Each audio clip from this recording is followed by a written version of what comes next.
Hello guys, this is Pintu Kumar Gupta. आज है class 12 के अकाउंटेंसी का वीडियो नंबर 36 और आज के इस वीडियो में हमारा जो टॉपिक ऑफ डिस्कशन होने वाला है वो रिटायरमेंट और डेथ चैप्टर का revaluation of assets and liabilities and adjustment of accumulated profit and reserve. जो एडमिशन में तुम लोगों ने सीख करके रखा है वो एज इट इज सेम है, बट जो चैनल में नए हैं उसके लिए ये समझा दे रहा हूँ कि रिवैल्यूएशन होती क्या है, मतलब रिवैल्यूएशन अकाउंट क्या है और एक्युमुलेटेड प्रॉफिट और रिजर्व क्या है। देखो, रिवैल्यूएशन अकाउंट मतलब होता है कि जो भी एसेट्स एंड लायबिलिटीज है उसके वैल्यू में अगर अप्स एंड डाउन्स मतलब इंक्रीज और डिक्रीज होती है तो वो इस अकाउंट में रिकॉर्ड किया जाता है। ठीक है, तो उसी को बेसिस करते हुए ये एक ट्रिक है जो याद रखना है, इससे जर्नल एंट्री भी आराम से क्लियर हो जाएंगे क्योंकि एग्जामिनेशन में कभी कभी जर्नल एंट्री भी देखने को मिलती है। तो साथ ही साथ हम लोग अकाउंट के साथ साथ जर्नल एंट्री कंप्लीट करते हुए चलेंगे। उसके बाद हमारा जो प्रैक्टिकल प्रॉब्लम होगा उसको क्लियर करके अच्छे तरीके से कंप्लीट करेंगे।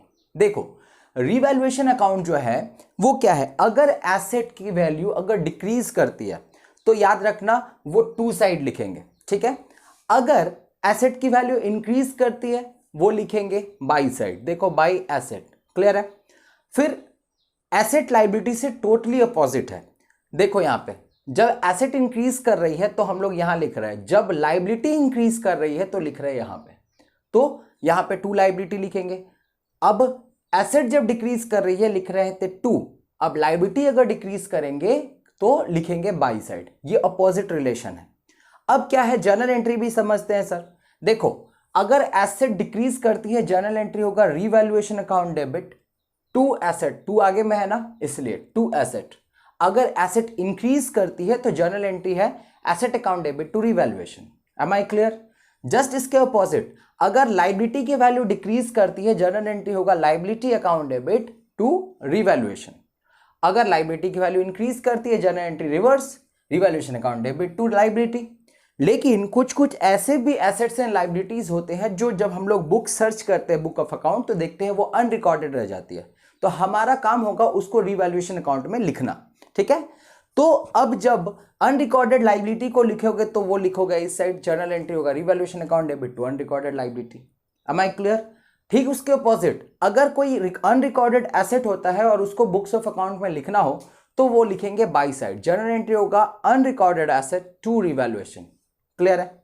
अब रिवैल्यूएशन इसलिए बनाया जाता है, मेन मोटिव है कि जो भी इंक्रीज या डिक्रीज हो, जो भी प्रॉफिट्स होंगी एसेट्स के या लायबिलिटी के, जो भी घटने बढ़ने से, वो पार्टनर आपस में बांट लेंगे। ठीक है, तो अगर प्रॉफिट होगा तो बैलेंस इस साइड आएगा, जर्नल एंट्री होंगी revaluation account debit to partners capital. अगर कैपिटल फिक्स रहता है तो करंट अकाउंट में हम लोग ओपन करके दिखा देते हैं। ठीक उसके अपोजिट, अगर लॉस होगी जर्नल एंट्री होगा partners capital account debit to revaluation. Am I clear? ये है पूरा concept revaluation of assets and liabilities. But थोड़ा सा डिफरेंस समझो क्या है, एडमिशन को रिटायरमेंट से अलग करती है। एडमिशन में क्या होता था, जब कोई पार्टनर एडमिट करता था तो जो ओल्ड पार्टनर्स होते थे वही सिर्फ रिवैल्यूएशन के प्रॉफिट या लॉसेस को शेयर करते थे अपने ओल्ड प्रॉफिट शेयरिंग रेशियो में। बट रिटायरमेंट पे यही थोड़ा सा स्लाइड डिफरेंस है कि रिटायरमेंट में एक पार्टनर जा रहा है तो वो अपने हिस्से का एक एक रुपया भी लेके जाएगा, तो जो भी प्रॉफिट्स या लॉसेस होंगे उसमें उस पार्टनर का, मतलब जो रिटायरिंग पार्टनर है उसका भी शेयर बनेगा। इसलिए यहां पे देखो, यहां पे ऑल पार्टनर्स कैपिटल होगा और यहां पे भी ऑल पार्टनर्स कैपिटल होगा और रेशियो होंगी ओल्ड प्रॉफिट शेयरिंग रेशियो दोनों साइड। अगर प्रॉफिट है तो टू, लॉस है तो बाई। Am I clear? अब नेक्स्ट टॉपिक की बात करते हैं। नेक्स्ट टॉपिक जो है एक्युमुलेटेड प्रॉफिट एंड रिजर्व। ये तुम लोगों को अच्छे तरीके से पता है कि एक्युमुलेटेड प्रॉफिट और रिजर्व क्या होती है। इसका मतलब होता है प्रॉफिट का कुछ पार्ट अगर पार्टनर बिजनेस से सेट असाइड करके रखते हैं, मतलब अलग करके रखते हैं कि इन फ्यूचर कुछ भी हो जाए तो उससे निकालेंगे या बिजनेस को एक्सपैंड करने के लिए उन पैसों का यूज किया जाता है। ठीक है, तो उन पैसों को यूज करना पड़ता है। लेकिन अगर पार्टनर रिटायर कर रहा है तो उसमें पार्टनर का भी हिस्सा बनता है। तो अगर कोई प्रॉफिट्स या लॉसेस कुछ भी दिख जाए तो तुरंत ही पार्टनर आपस में बांट लेंगे। तो इसके तीन केसेस है, तीन केसेस को हम लोग यहां पर डिस्कस करेंगे। पहला केस होगा डिस्ट्रीब्यूशन ऑफ एक्युमुलेटेड प्रॉफिट। अगर प्रॉफिट है तो क्या होगा, मतलब बैलेंस शीट में जब देखोगे तो बैलेंस शीट के लायबिलिटी साइड में ये तीन अकाउंट जनरली देखने को मिलती हैं। क्या है? जनरल रिजर्व, रिजर्व फंड और profit and loss account. Credit balance मतलब लाइबिलिटी साइड में दिखेगा अगर प्रॉफिट एंड लॉस अकाउंट तो समझना वो क्रेडिट बैलेंस है। Am I clear? तो वो पार्टनर आपस में बांट लेंगे, ऑल पार्टनर, ठीक ना। General reserve account debit, reserve fund account debit, profit and loss account debit to all partners capital in old profit sharing ratio. उम्मीद करता हूं ये टॉपिक क्लियर। अब नेक्स्ट बात करते हैं डिस्ट्रीब्यूशन ऑफ एक्यूमुलेटेड लॉस। अगर बिजनेस लॉस शो कर रही है तो भी सभी पार्टनर आपस में बांटेंगे जब रिटायरमेंट हो तब, ठीक है ना। जर्नल एंट्री जस्ट इसके रिवर्स, यहां पे प्रॉफिट एंड लॉस अकाउंट का क्रेडिट बैलेंस था क्योंकि ये लाइबिलिटी साइड शो कर रही थी। यहां पे प्रॉफिट एंड लॉस अकाउंट का डेबिट बैलेंस है, जब वो एसेट साइड में दिखेगा समझ लेना वो लॉस ऑफ द फर्म है, ठीक है। तो जर्नल एंट्री क्या होगा, ऑल पार्टनर्स कैपिटल या current account debit to profit and loss account. ये होगा इन प्रॉफिट और in old profit sharing ratio, जैसे ये बांटते हैं वैसे ही हमेशा ओल्ड प्रॉफिट शेयरिंग रेशियो में बटेगा। देन नेक्स्ट बात करते हैं, कुछ कुछ अदर रिजर्व्स होती है जैसे workman compensation reserve, investment fluctuation reserve. अगर इन पे कोई क्लेम ना हो या इनका कोई मार्केट वैल्यू डिक्रीज ना हो तो ये सारे रिजर्व भी पार्टनर आपस में बांट लेंगे। किस रेशियो में? ओल्ड प्रॉफिट शेयरिंग रेशियो में। जर्नल एंट्री होगा workman compensation reserve account debit, investment fluctuation reserve account debit to all partners capital या करंट अकाउंट। पूरा 3 टॉपिक क्लियर है। तो अब प्रैक्टिकल क्वेश्चन डिस्कस कर ले, चलो स्टार्ट करते हैं। तो गाइस सॉल्यूशन ये है, अरे क्वेश्चन देखो ना स्क्रीन में है, पहले अच्छे तरीके से रीड आउट करो और क्वेश्चन को लिखना। स्क्रीन में चले आओ। तो देखो क्वेश्चन का जो सॉल्यूशन है वो ये है। क्वेश्चन को मिलते मिलते साथ में मिलकर के करेंगे। क्वेश्चन में बोला गया है X Y and Z are partner sharing profits and losses in the ratio 5:3:2। ठीक है, हमारा जो रेशियो है वो है 5:3:2 का एक्स वाई जेड में। Okay, Z retired on the date of his retirement the following adjustment were agreed upon. The value of furniture is to be increased by 12,000। जब एसेट इंक्रीज करे किस साइड रिवैल्यूएशन में जाएगा? Sir by side.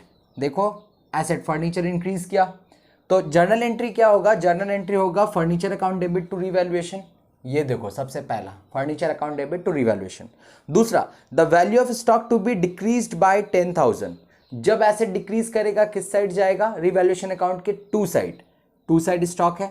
Journal entry क्या होगा? Revaluation account debit to stock. Clear? देख लो revaluation account debit to stock. Next, machinery of the book value of rupees 50,000 is to be depreciated by 10%। Machinery 50,000 रुपए की थी, उस पर डिप्रिसिएशन चार्ज हो गया।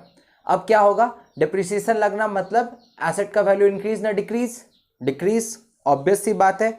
जब डिक्रीज होगी तो रिवैल्यूएशन में किस साइड? टू ना बाय? सर टू साइड हम लोगों ने लिखा 5,000 रुपया, 50,000 का 10%।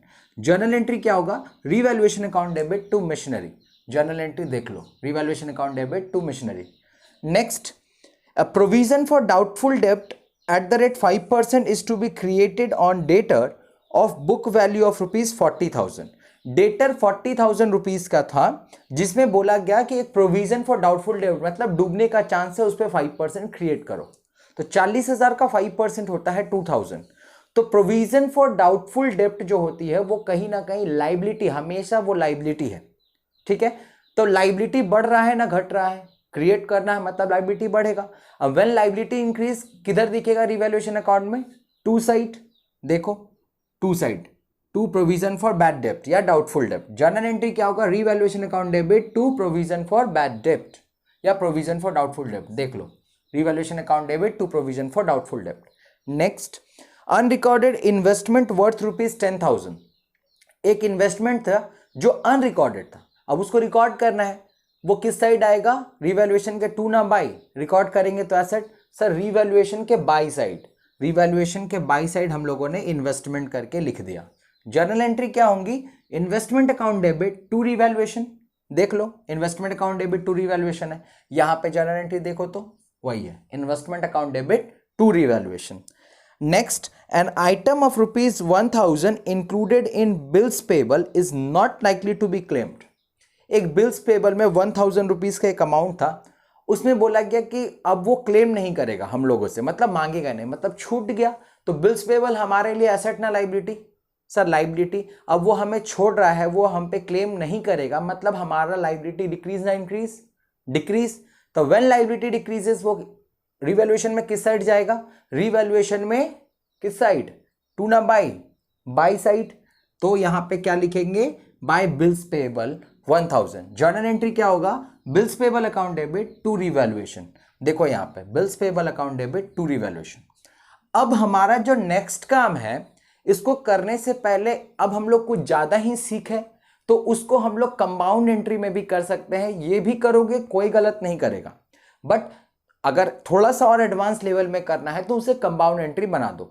जितना डेबिट है देख लो, फर्नीचर डेबिट और क्या है, investment debit, bills payable debit. Debit को मिला करके एक एंट्री कंपाउंड एंट्री, दोनों सब डेबिट किया और हम लोगों ने रिवैल्यूएशन अकाउंट को क्रिएट करा जोड़ के। क्लियर? अब देखो जितने एसेट्स और लायबिलिटी क्रेडिट है उसको क्या करना है। देखो यहाँ पे स्टॉक क्रेडिट में है, मशीनरी क्रेडिट में है, provision for bad debt credit में है। तीनों को सम अप करेंगे और क्रेडिट में लिखेंगे तो डेबिट क्या होगा? Revaluation account. तो इसे हम लोग बोलते हैं कंपाउंड एंट्री। तुम लोग इसको भी आराम से कर सकते हो। अगर ये क्लियर है तो ये आराम से क्लियर हो जाएगा। टाइम सेविंग है, ठीक है। उसके बाद अब अल्टीमेटली हमें फाइंड आउट क्या करना है सर? रिवैल्यूएशन से प्रॉफिट हुआ ना लॉस? तो हम लोग जान गए कि यहाँ पे रिवैल्यूएशन अकाउंट मेंटेन करते हुए चल रहे थे, तो इसका जो सम टोटल था वो 23,000 और 23,000। अब इसका सम टोटल हो रहा है कितना? 17,000। तो 23,000 माइनस 17,000 इक्वल्स टू 6,000। अब ये 6,000 जो है वो कौन कौन लेगा सर? सारे लेंगे। एक्स वाई जेड किस रेशियो में लेगा? यही तो ओल्ड प्रॉफिट शेयरिंग रेशियो है। क्लियर? तो अब 6,000 रुपए को बांटना है, तो x बांटेगा 6,000 रुपए का। उसका रेशियो कितना था? 5/10। तो देखो ये 6,000 का 5/10 है, उसका हिस्सा आएगा 3,000। उस तरीके से y का 3/10 है, उसका हिस्सा आएगा 1,800 और z का हिस्सा है 1,200। तो 6,000 का डिस्ट्रीब्यूशन हो गया। अब फाइनल एंट्री बताइए सर रिवैल्यूएशन प्रॉफिट का, क्योंकि प्रॉफिट है तो जर्नल एंट्री क्या होगा? देखो तुम लोग खुद बताओगे। Revaluation account debit to side है, तो जर्नल एंट्री होगा revaluation account debit to X capital to Y's capital to Z capital. बस इसको यहां पे राइट डाउन कर देना है।